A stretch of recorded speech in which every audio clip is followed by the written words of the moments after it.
Welcome to Bible 365, where we learn and grow in God's Word 365.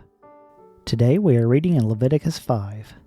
If anyone sins because they do not speak up when they hear a public charge to testify regarding something they have seen or learned about, they will be held responsible.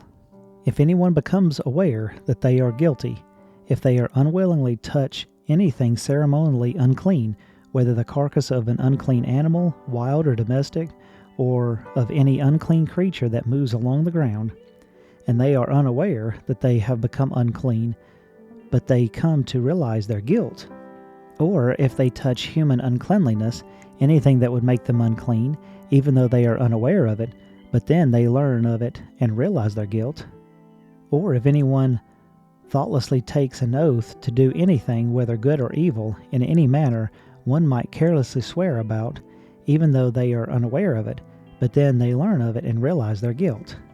When anyone becomes aware that they are guilty of any of these matters, they must confess in what way they have sinned.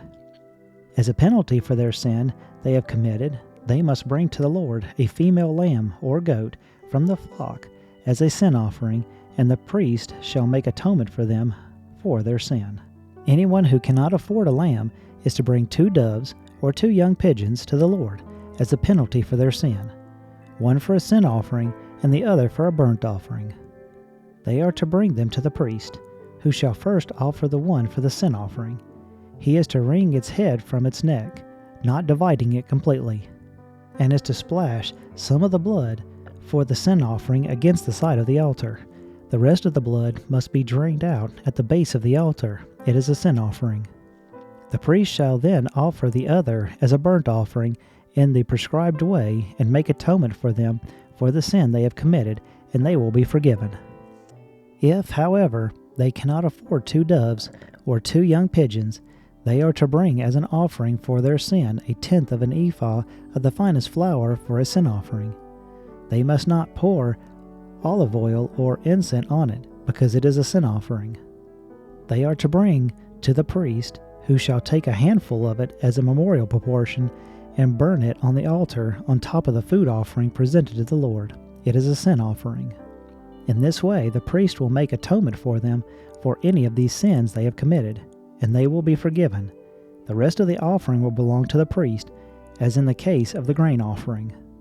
The Lord said to Moses, "When anyone is unfaithful to the Lord by sinning unintentionally in regard to any of the Lord's holy things, they are to bring to the Lord as a penalty a ram from the flock, one without defect and of the proper value in silver, according to the sanctuary shekel. It is a guilt offering. They must make restitution for what they have failed to do in regard to the holy things, pay an additional penalty of 1/5 of its value, and give it to the priest. The priest will make atonement for them with the ram as a guilt offering, and they will be forgiven. If anyone sins and does what is forbidden in any of the Lord's commands, even though they do not know it, they are guilty and will be held responsible. They are to bring to the priest as a guilt offering a ram from the flock, one without defect and of proper value. In this way the priest will make atonement for them for the wrong they have committed unintentionally, and they will be forgiven. It is a guilt offering. They have been guilty of wrongdoing against the Lord." Thank you for listening. If you found value in it, then like, share, and subscribe. I pray that you have a blessed day.